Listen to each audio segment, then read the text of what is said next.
Mua iai nā mua.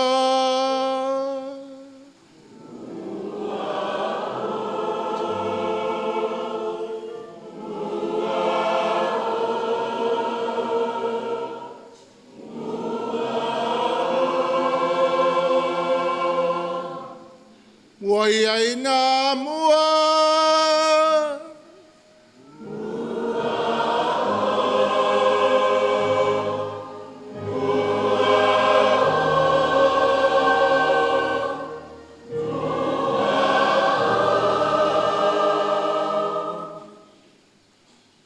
Suafa al tamā, ma le alo, ma le anganga pa ia. Amen. Ia whātasi le alima o tau. Ia whātasi le alima o tau. O whio mailo tātou a inga le nei tai au fōu. O e mā o le nu o le tua. O tātou o le tino o keliso. O e mā o le nofoanga o le anganga pa ia.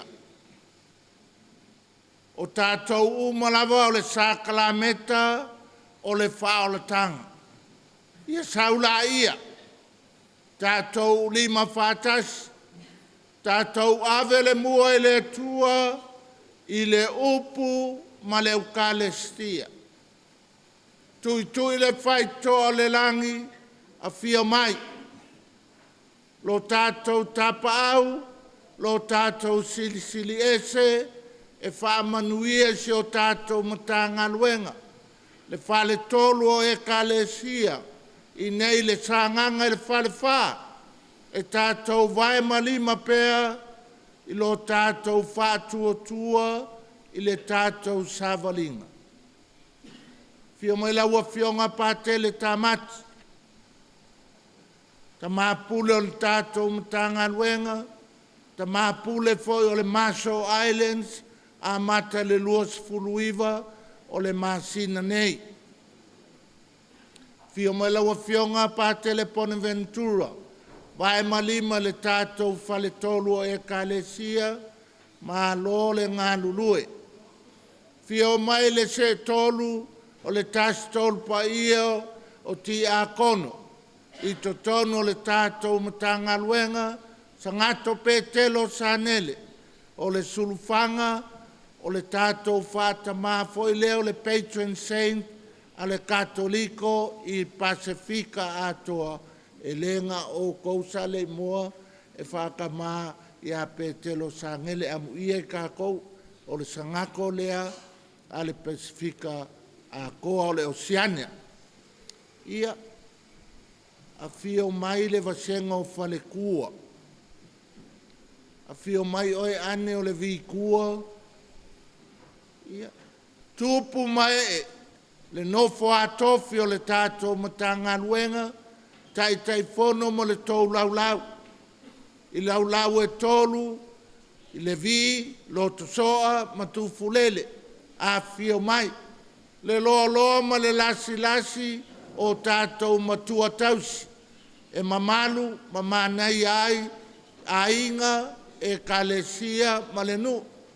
Ia, whātalo whafoi, tupulanga talavou, le lumanai lava leo e tātou. Io mai la ia, tātou tongi, la tātou tatalo i le lang. Ai mua lava, o na tātou to ele ma whāto ese. Iai teime e lape ele tātou wholaunga, iai teimi tātou te paie, iai teimi tātou te mumumu ai, iai teimi tātou te iwhai le lata male e yo, iai whai le teimi ma kua aunga kāla vai whai le whaiva. Ia, whai aku le kua e whamangalo o e mau, a vea i tātou umalawa o suli o ana sākala meta pa ia.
Ia alofa mai a te tātou le tua e ona le mana uma.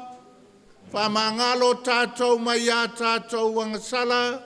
Ma tai tātou i le ola e whāwawau. O le vinga i le tuai mea o pito alo ngā.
Tātou tatalo. Le alieye taita inga le whāsolongo me le lei uma. E tutupu le mātou sāwalinga whāle whātua tua. A whio mai le nei tai au pou. E whāpa ia le whale tolo e kalesia. O si o mātou matanga nuenga. Papa ia le mātou puleanga, le talainga o le mātou tausanga, o le iupe le isini o lau alo, au maile au me alofa, o le kalasia mātou te olai, o la mātou o le ngalea, o ne o ke li solo mātou ali i.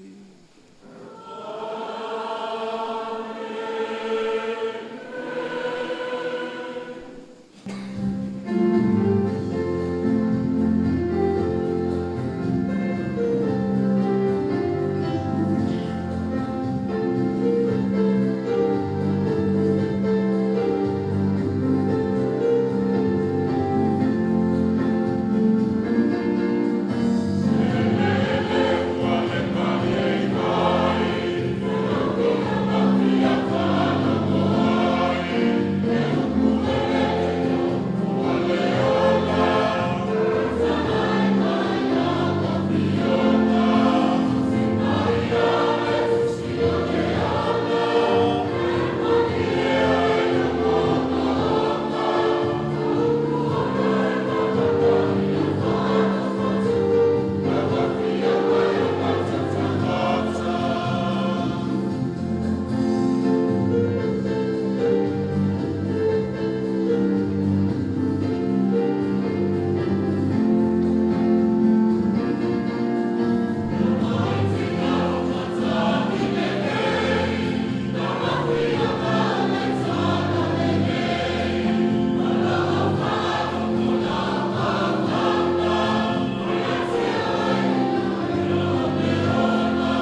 mai le tusi a sirako. Mata upo e luas fulmalfitu. Fola fola e le fai whaawau le fai upo e vai. O le matua, awa e te vivi i atu i le tangata, a o le i tautala mai o ia.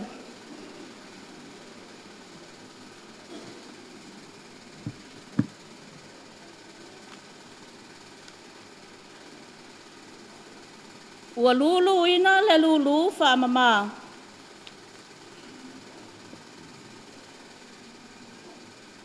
E totoe ai le o tauta. E whaapea ona totoe mea leanga a le tangata i ona mana tunatunga. E tofo ina i le o ngā umu ipu, le whai ipu o mea. E whaapea ona tofo ina i puapuanga o tangata a miotonu. O le fua o le la au e lo ai le winga o le whanua. Ua tupu ai. E whaapea o nei loa le loto o le tangata i ana lava upu. Awa e te vi atu i se tangata.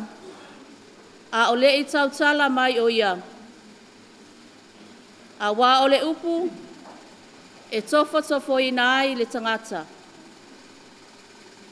O le upu ale alii.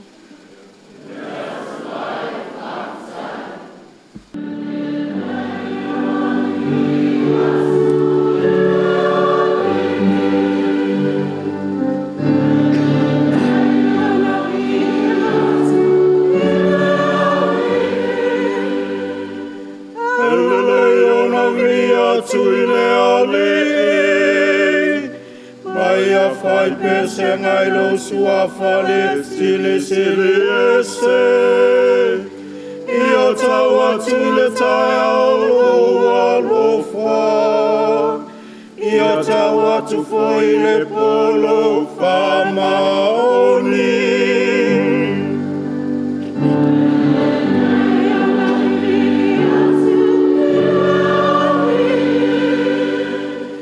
E tu polo Tangata mio tonu e peo le palma E tu putele peo le arasi le panona O e wato ina le fale o le ali E tu pola o lailato I loto a lo tato atua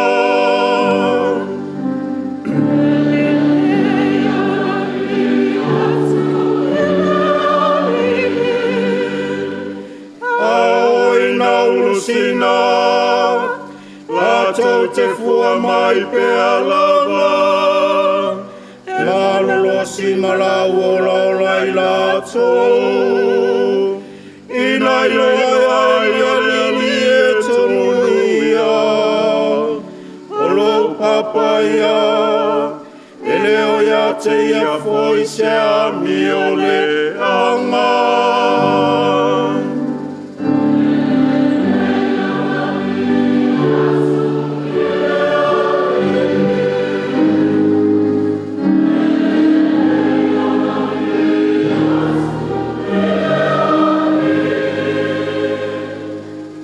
Folanga, mua korinito lona mata upo se fulu male lima, fola mai le fai upo e lima se fulu male fa, se ia o i le lima se fulu male val.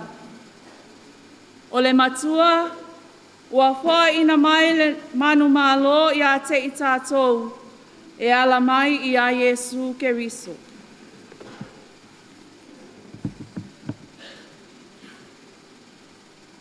Pe a ofu fo'i le nei tino i uwale i le tino o la pea. A ofu fo'i le nei tino oti i le tino le oti lava. O na taunu ua i lea o le upu ua tūsia. Ua faa umatia le oti i le manu malo. Le otie, o fea o iai lo manu malo. Le otie, o whea o iai lo tui. O le tui o le oti, o le angasala lea. O le malosi fo'i o le angasala, o le tūla fono lea. Ai whaafetai i le atua, o le na te foa ina mai le manu malo, i a te i tātou, e ala mai lo tātou walii o Yesu Keriso. O le nei, o uso pele, ia o tōtu mau, ma le whaanga e tia. Ia alualu lo o tō whaamalosi le ngā luenga le lii, ma le au noa, ina ua o tō wiloa, e le se mea whaalea o ngalo o tō tauti ngā i le ali. O le upu a le ali.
Sile lima o tau.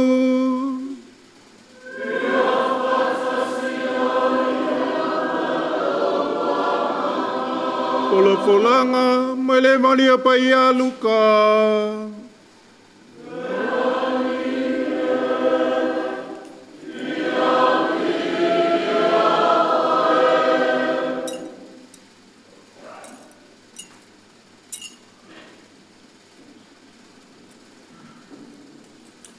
Tau pue ono, fola mai whai pue tolu sifuru male iwa, wha wau le wha sifuru male lima. O le tele o mea i le loto, e tau tala mai ai le tangata. Ua whetala i atu Yesu le wha ta oto i a te la tau, e mawhai e le tau aso na tai tai le tau aso. La te le pa u malawa e le lua. E le sili le so o i lona o ao. A ua taitasi mwhapei o lo na o e wa atoa toa o na o ina.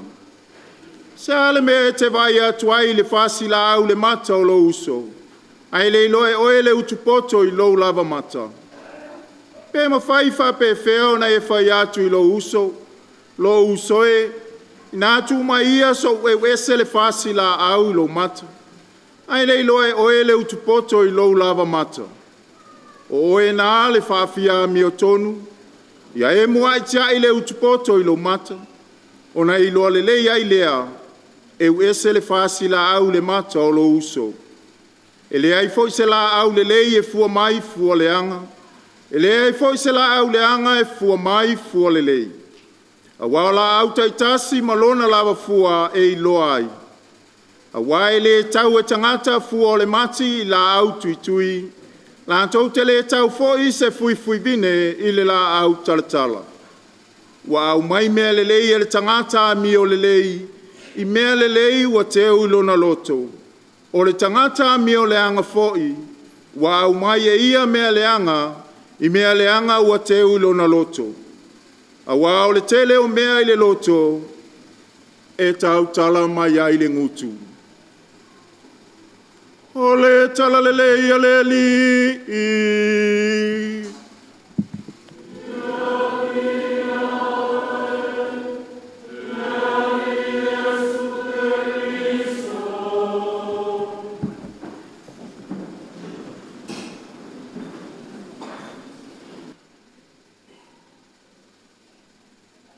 alu le ki ngā malanga kama ia pākele kōwio. Ka kou makua le o sila fia ia pākele kōwio. Pākele e se kala e whaila ukama makua o vale le ula vale ma le malo vale. Wa fiu ka ngaka e. Alka mai kiki kolu kausanga. E le uskai, e ka fiki fiki. O le mafu anga, Pākele, o le fia fia ai mea sumalie. E su e ako le mako fangusuka wa uma. E kango ai le fangusuka. O ele ai mea lai kongo le fangusuka. E fia fia i mea sumalie, al mea le wa e le moe, e fiu e wha moe, wa ova. Mai leo kovi, o mai vai aso leo. Io mai le ki ngā vai aso lea, ma kovi o. Malo, koe o mai vai aso lea. E ongo vai aso o alu le. Ui, pe ule o kele ele. O alu le ki ngā malanga kama i a Pākele. Ala kulofa mai ma kovi o ia mai se whea koe leo kala lea. Aue koe ai suka. I olo le whare. Aue koe fie fie aingi me sumali. Aue koe vea iai. Ka pungi uma suka ma me sumali. Ma whaafkaile ki ngā ia Pākele ai le fie fie. Lau a fionga. O ongo ngei ngei o asonga fua o maha usum. E mamao. Ale anga whai mai alau kalanga e le aso mua mua anga mao mai e. Ka mai Pākele kovi. O le fia fia toni. Le fuongo mo i aso o kaumwhai e ave ese suka maa. Ie le uma whai loa. Le waka ofi le fia fia me sumari. Ie le waka whai aku fwoi. E awar koe ai suka. O le winga o le kala. Le upo le akua. You practice what you preach. Aua ke kai le kangaka pea ele mawhai anga whai le mea lai ke kaukalai. You lead by example. Whai mua mua oe. Kwa e launga kulo le kangaka. Whai mua mua oe, awai e koru awa e ngole evangeliange. O le kauaso, aua ke alu le kauaso, e oki uma kangaka lai munu. Aua foi ke laku mai le onga kufaso lai le fofonga o lesi ave e. Mua mua oe. Mua mua oe a ele lei. E fua mai foi e o mai alo ma whangau ele lei. O le aunga ngā le evangelia le so. It all begins here. E a mata ia oe. Ngā waku la ia. E ke le mwhainga e kai ka ia in ka ngaka wa e ke le o ka waso. E le mwhai whainga kusi lo a ao. I le o ngā la au lai le whonga o lo uso a ka ngaka. E whai mua mua. Le salukua ngiu le i o maka ko a whai ei o. O le upo le kua le so e sau i ngā i. O mea uma ka kau ke whaia. O le upu ka kau ke kaukalai e sau i. Fa mai le whai kaunga mua mua me asi lako. Whai keke le upu ka kau ke kaukalai. A o se upu e o lai ma ngaia. A le upu e whasi o ki ai aua. It begins here. Maha ngai le upo le kua le so whai kaunga. E le whai ngō fie ia. Whai mai kufulele loko soa, le vi, e a maka me le lei mai i, e fua mai e le kuawa le lei, fua le lei o le kuawa. E pa mai foi le avoka la poa i le la au le lei. E wha pe ngāle soi fuanga whalkangaka. O le amakanga o le lei e saui mākua. A saula kama wawa ai e lo pakanga o e pēa whalonga kua e aisa mai. E anu kama ma lai aisa fo inga ia. E le whape ngār whainga le mea. E a makai i ngā i. La unga fore pakele o ki a Kongo. E fua mai pe a ki kilo mai le au loko mai wē. Wā. Kai maanga ian maku ki ako. Kai maanga ian maku pake. Kai maanga ian maku mai e pe kupola pe wakoi inga e kanu whao whae. Kilo le kangaka, e sila le auloko, e waa ai le puleanga, e au kilo le makanga luenga, e fua mai fua le lei, ai a makai i le ngofo la wha makanga luenga, e karu le mako la unga, kaunga mako wola ai, e lo le e le pule la, ai kilo mai ia, mafkanga ki ngā ye pe ai o mafu kako ma ia o whakasi le fukia ma le umele whamaisi la ko whai keke le upu e kaukala whamai le whai kaunga longa lua le o tie o whea lo mangmano o le aunga le whai kaunga longa lua e le i mangmano ke liso ngā o ke liso o le mangu malo ke liso le la au o le koluse, o le kako mangu malo fōnga. E le maliu Yesu e fiesio long kama. Ngā maliu Yesu i e yaise ai mo kako. Mangu malo o mai a kako. O le alo le ko angai whaamau popo i mea au loku. Ngai ke mangu malo le la au o le koluse ma fui a ke liso.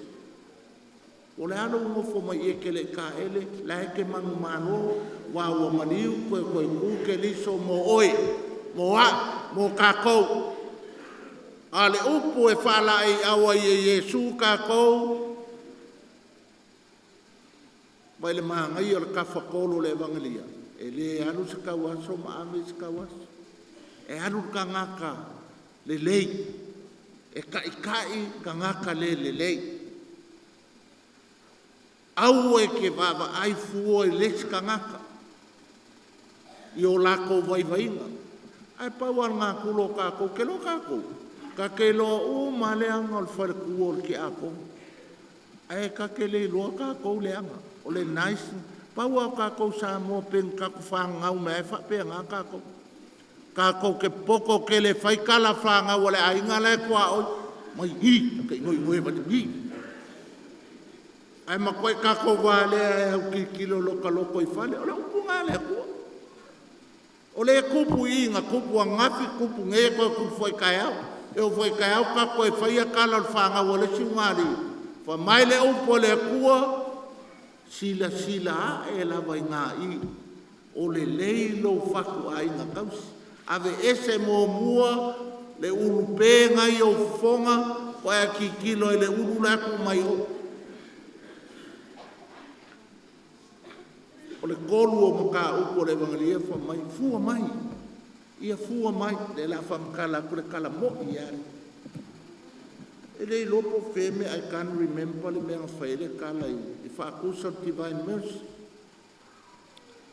O kele i whaia koe fa asa fa akusa o whaia. Maha ngaia. Ai e ola le fa akusa i peia o la unga whaia vele oko i mele divine mercy. O la la whaasai whaakusa o le mako whaku lea. Vai le whasingo o ka apa divine mercy. Ai engi divine mercy whaafonga mai. O ke le i whaia la ula unga peia o i whale whaama. Ma o le loku lea nga whai lea nga pongi. Nga whai la ukala lea. Mahangai o kākou. Wa kumu e wa aia e alu a kako ki a ka ofi lolo koe o kangi pasi kau kāmiru. O ka o kangi whaakusa Divine Mercy. That's okay. Mahangai a. A lau lui le kākou puleanga. Lai okay kākou sa lei mua. O kufule lau sa lei mua. O le okay le kākou mukanga. A lau lui le puleanga. Awa ka ke o whaakuku solo whaakusa Divine Mercy. Ki hawi ma le mafa ma. Whaola mo mua i. O le longa kolu ngā o mea o le evangelia ngai. O le kākou mea i a fua mai. E le fua mai le kele o whaakusa e kuku solo. E fua mai i lau soi fua. Lau wola. O le winga ngā o le upo le kua le longa kolu. I le aso ngai. O lau soi fua ma lau wola. I le kākou lo loku i aso uma. Le kākou kau mamafa i le kingo ma le. Ia fua mai. Fua mai ia oe maa. Ai lenga le saua ko mia. Amen. Koe alu kua. E o kui ole ngangi. Ke ai au mamenga e. E le o fua mai. E le o fua mai. Fa mai si la ko fai keke le upu kako kaukala. Ai sea. Wai sau ngā i. Wai la le poko le kue. Wai langa upu le so. Fufulu mo mua i. Koe kuskusi lima i ole. Ave ese le kauwela le i le ai elo aka maloi. Ai au mai le freshness o le kua e. Kako ke kiu wha makala o ai. O le winga ngā le upo le kua e. Sel whai ngofia ngeia. Wa maa ngaia e saulo le kawale o le whakwoka le maa ngaia le whakusa Divine Mercy. Ai e la le patu. Ola mua mua le Divine Mercy i lou soifua. Ngā o leo kele la i o le whaakusana. A le ola i ku i lalo le whaakusana. Le winga ngā la wau a ngaba. E lui ei kākou. E le aise e ka le sia e se le māngai a kakalo peo kākou. Ona pupu ngā whanono a tāsi mai tū. Oka le māngai. Wai lawa pele au kau ngos. Ngau walu pe me ngau walu. Au koe sa ua pe ale au kau sa vai kai no ngai ola le au kau ngai ama se lusi matin. Oi I kai fafikai. Fafikai a sa le mo le ola. Ke lo ola ku sa vai le asfa ngau kongo maria ia se tem.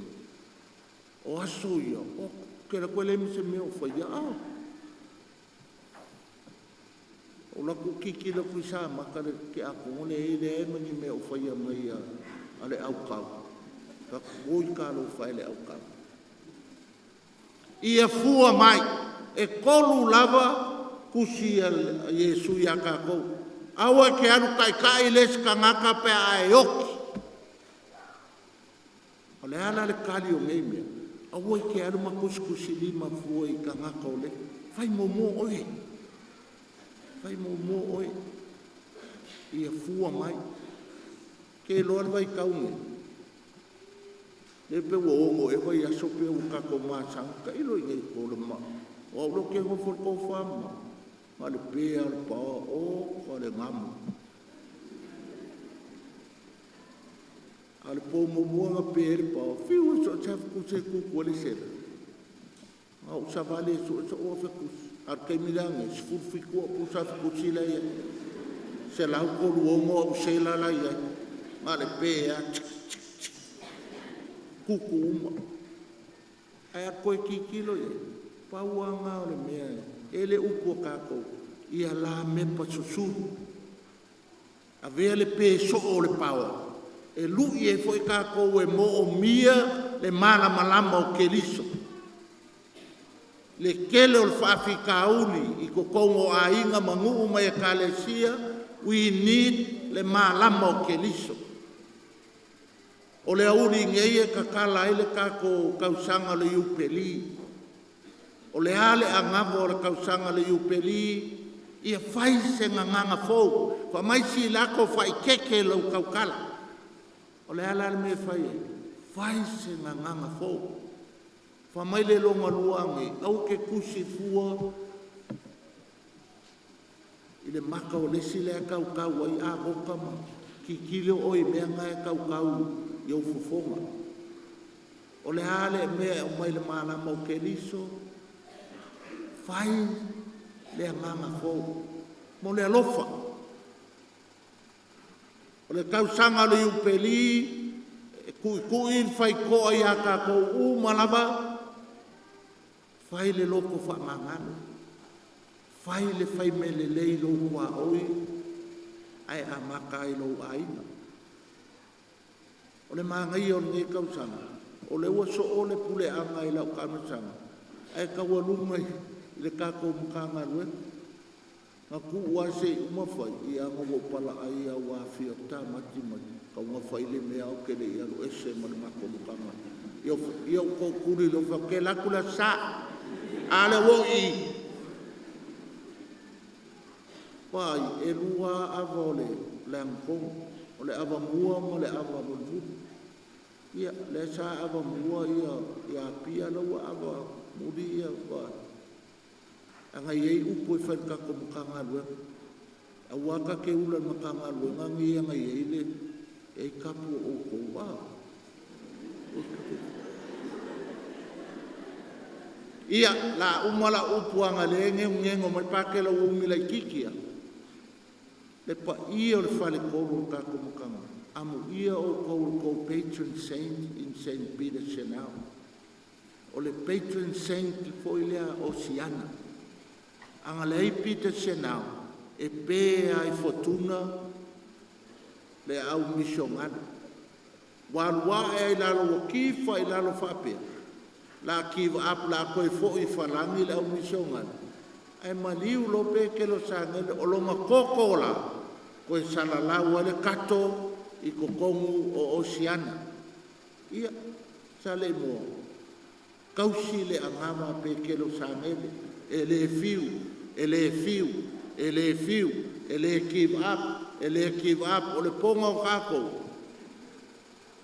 e fumfa lo se mea mo wakule o fele e wole koe pese nga misa ma so angile koe saule au fai pese o le ha e o le mea ngar kako mkanga lue a fele fingile e nga misa mpa kele wole koe saule mafkanga kinga pa mai pekero sangele au e ke fiu o lui mea nga au e ke fiu o mo mea nga o ka mai mea la ike lui ai kako sale moa o mai kako o koe fau kako pule anga ai vai ko iki fase o fe a mai le lima sfu ai lua lima ai vale lako i mele fe e lo fe au leia e le lei o Bonaventura ma tamat o iku ainga lima sfu fe au pule anga walo fe au pule anga lua lima sfu ia u ko fisili me se ke o fe ngol kaulanga wa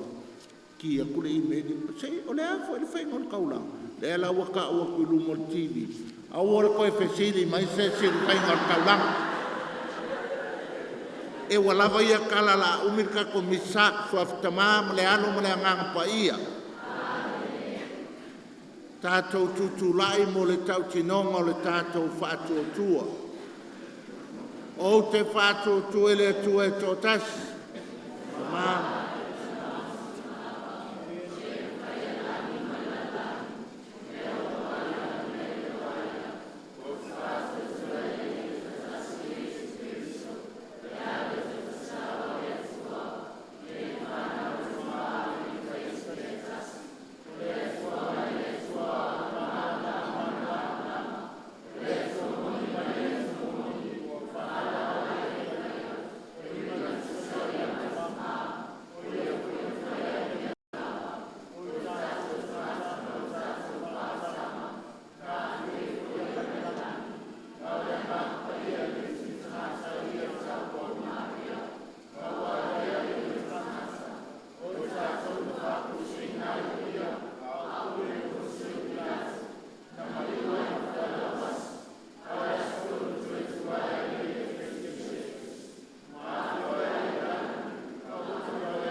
mo le upo le tua, te mine whai e tātou talo sanga whala wai tele, whono pele ta māmo ana whamanuanga.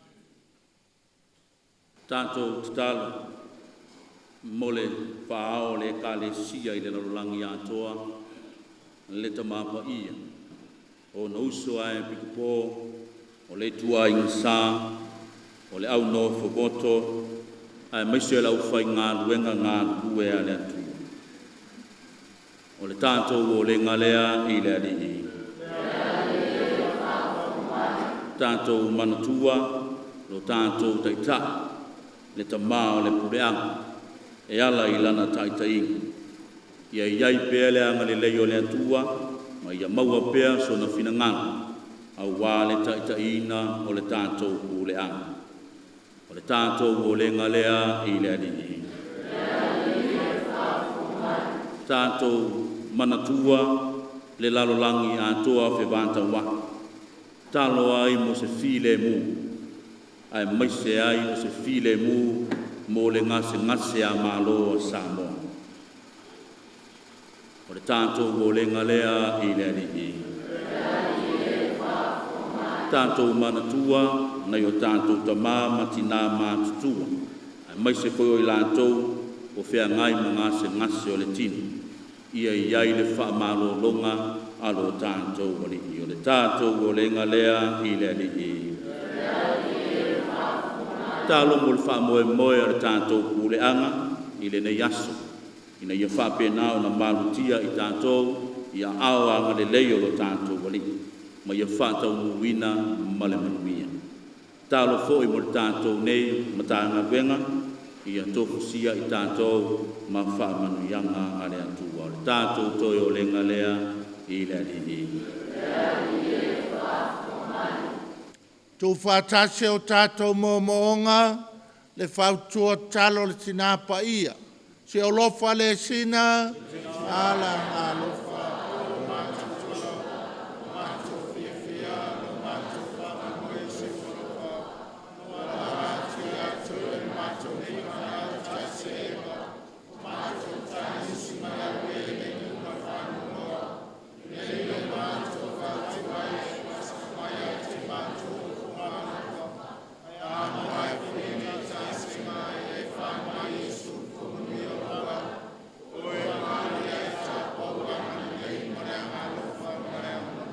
Tātou o lenga umalawa o no keliso. Lo tātou wali i.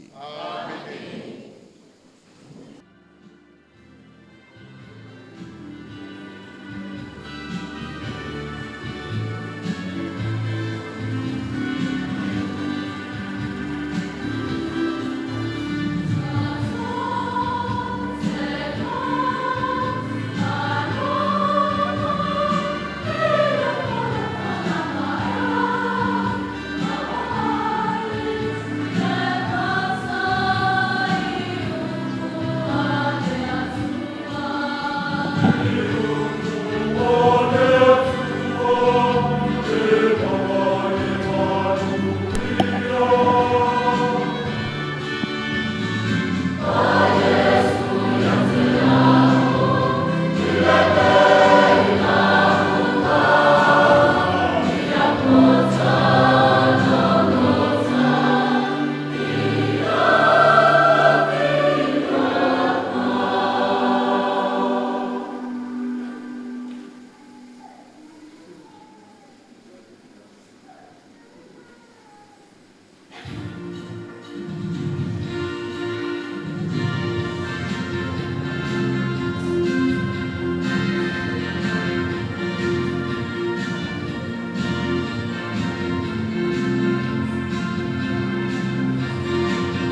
Lua le atua i o tau talo ne e tali leia la tātou taulanga, e le atua le tamai ona le mana uma. Ia talia le ne taulanga mai o lima o le vinga ma le mamalo lo suafa.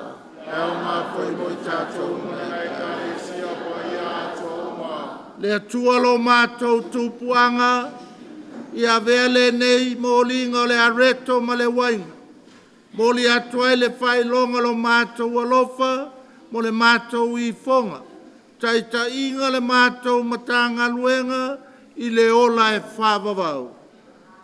O la mātou o le ngale nei, o nau ke li solo mātou ali i.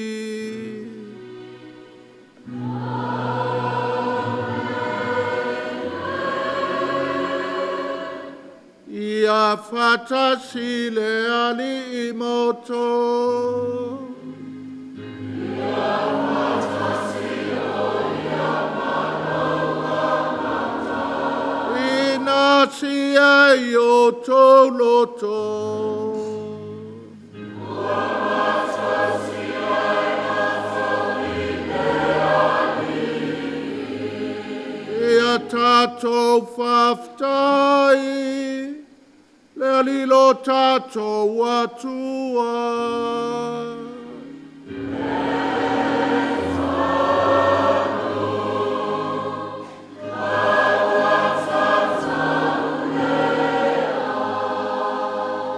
Le tamau le atua whawau e o le malosi malawa, e mimita i mātou e whaftai a te oe ono ke liso. Ua mātou lolo mana, i le fuafuanga alofa o le whaalatanga. Na ia fio mai e lawe ai mātou o lau whanau.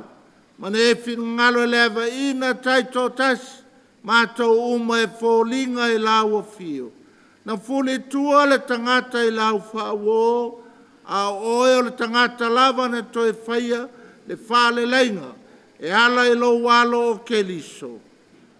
Ma fuanga ia mātou whātasi mā ngelo mārka ngelo, au pai au mai le langi, au lātou suina la lātou pese whai tu mau, o lovi inga.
Le alia ua matua pai lava oio le punanga o pai a uma.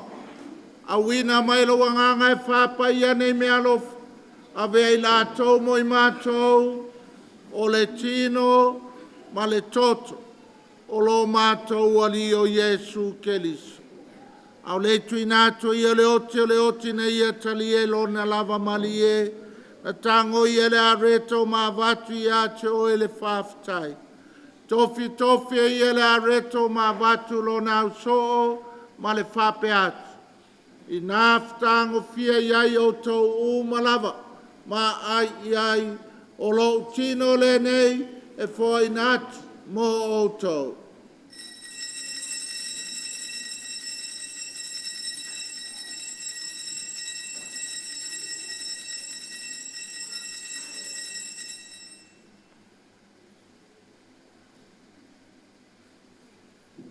Mai ar tau mo tanga na tango i ele to e vatu i ate o ele whaftai ma le vi inga, tu watu le ipulo nau so o ma le whape atu.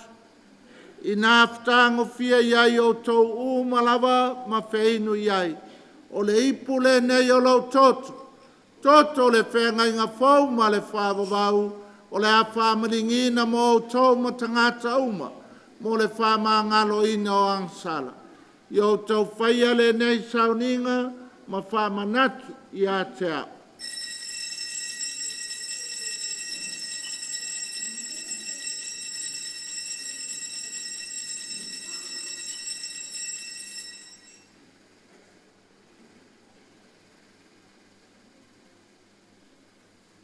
O le misteri o le whatua tua.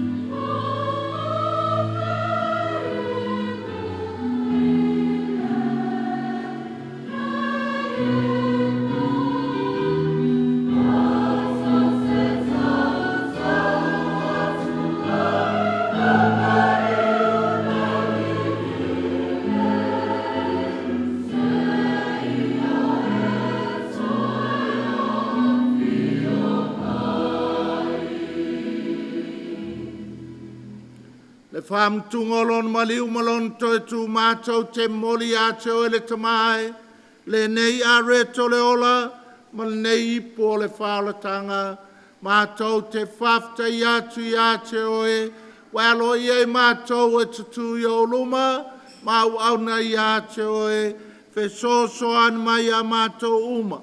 O e wa mautu whanga le tino ma le toto ke liso, ina ia whata stasia i mātou, i le maftanga e tasi, a le anganga pa ia.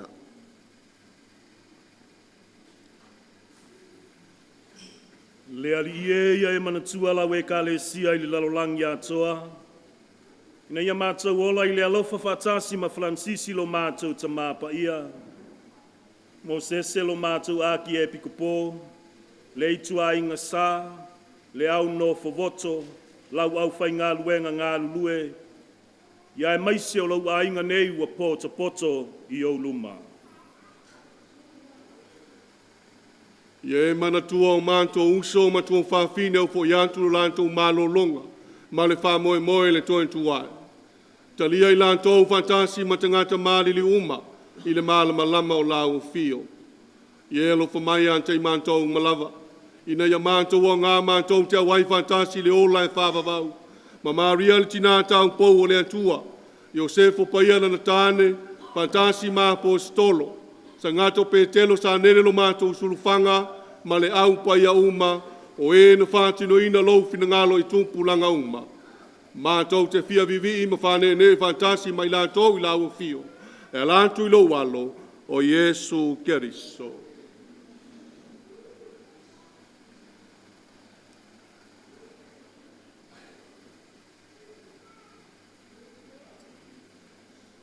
Le tamama mana e, ono ia whātasi mai ana ia te ia, i le maftanga ma le anganga pa ia, o le vinga ma le malu ato wai la wafio, i le whawawau, whaavavau lava.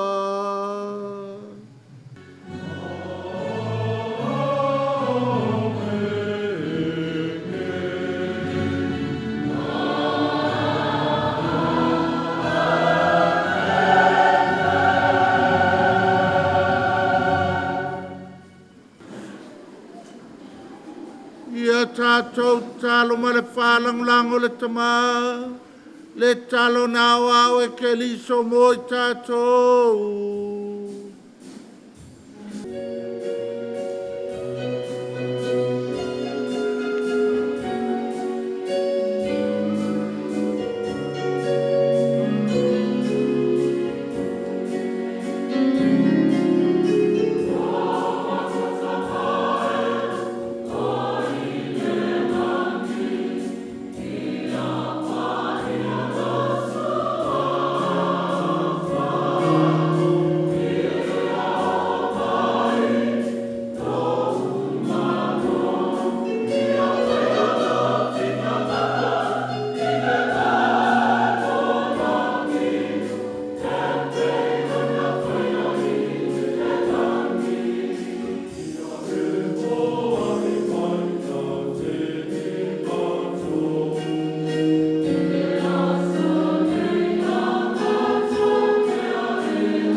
Lawe ai mātou leli e, mātou ole atu mai le anga uma, alofangia foa i mai le file mu, i o mātou aso, sosoan mai alofa muti vale, sa loto tu mau mātou mai le anga sala, mamalu mai atu ngalunga uma, au mātou whātatali ma le whamoe manuia, le fia mai o le mātou whaola, o Iesu Keriso.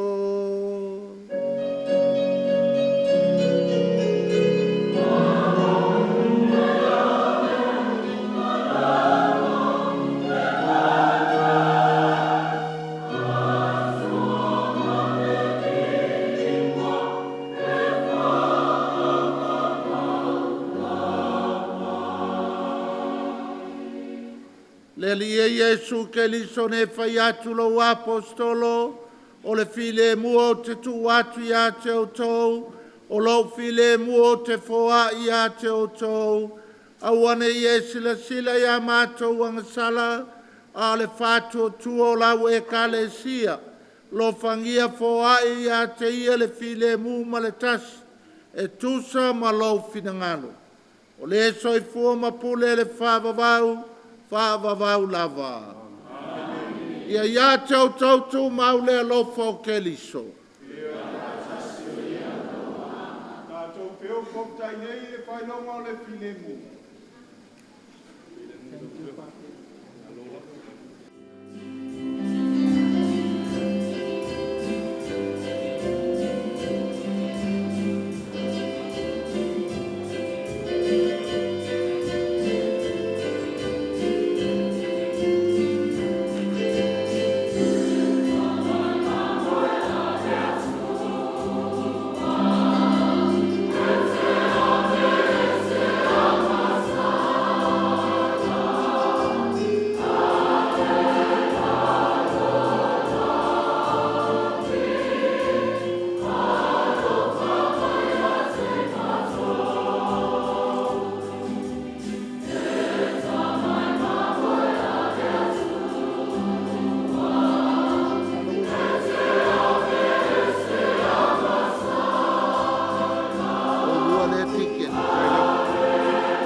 Pauta ia Iesu ke liso, pauta i le na te vese anga sala le lalolangi, amu ia oe maa ua walaulia i le tali suanga a le tamai mamoe.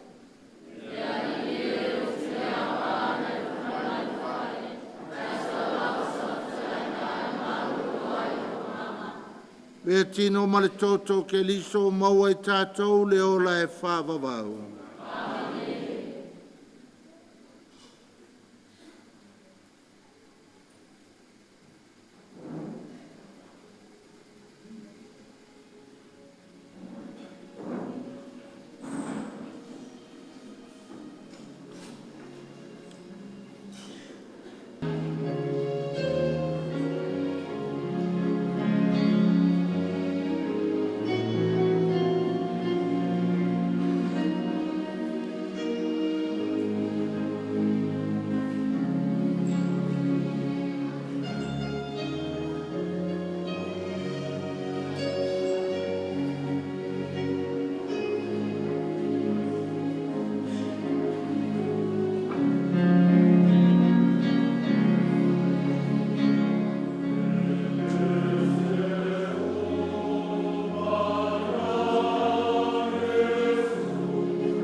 mata, o ingi, o bolu ngai le o ingi a, e le.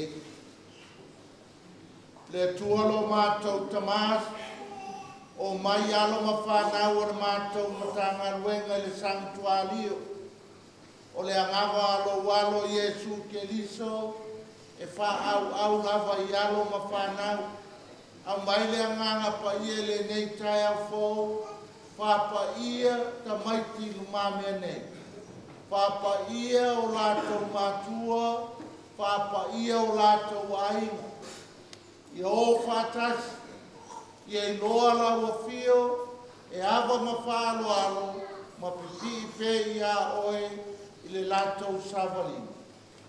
Look after them with your love and compassionate care, and bless them today, tomorrow, and always. I lo lava swafa, le tama, le alo, ma le anganga pai. Amen.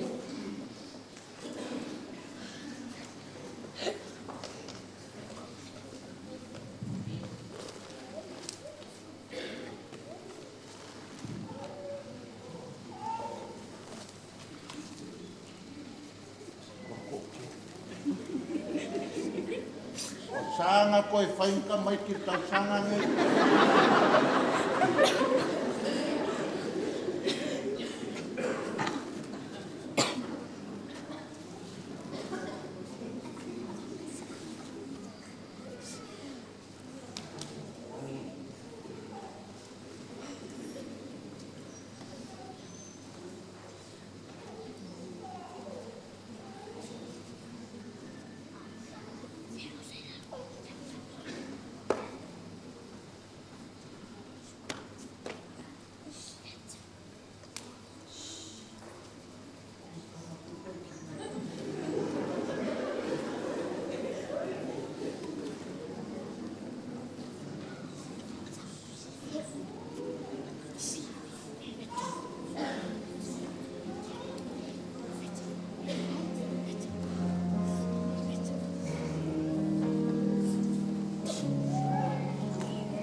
Ko ifo kakas.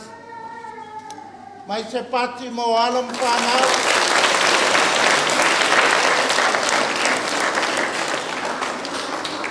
Ia tātou te tātou.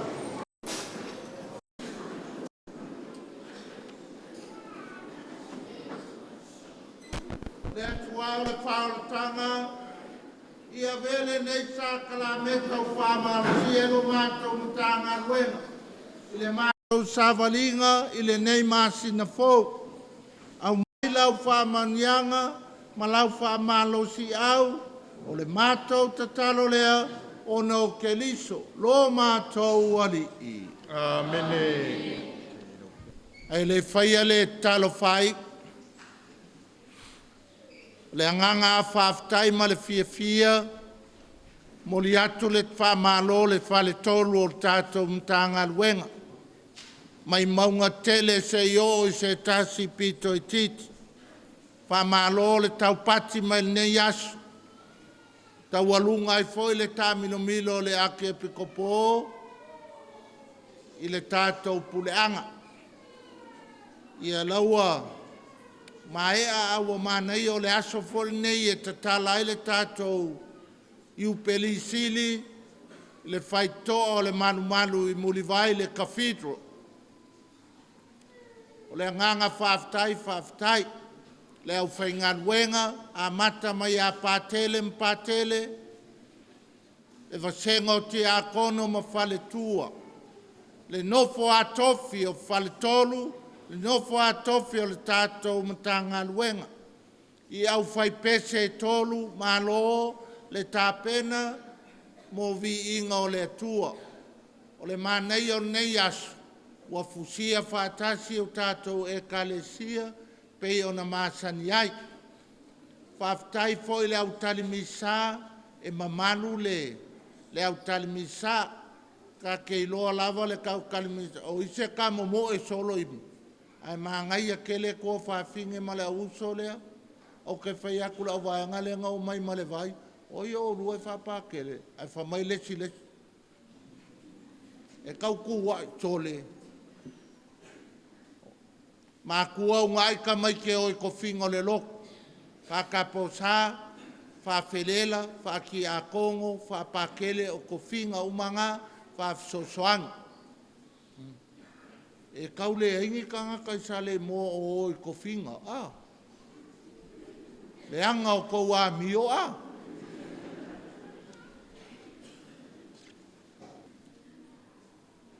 Ia whātasi le lima o tau. Ia whāmanuia mai le tua e ona le mana uma, le tama, le alo, ma le anganga pa ia. Amen. Au ia o tau le manuia e alofa, ma wana atua i le li.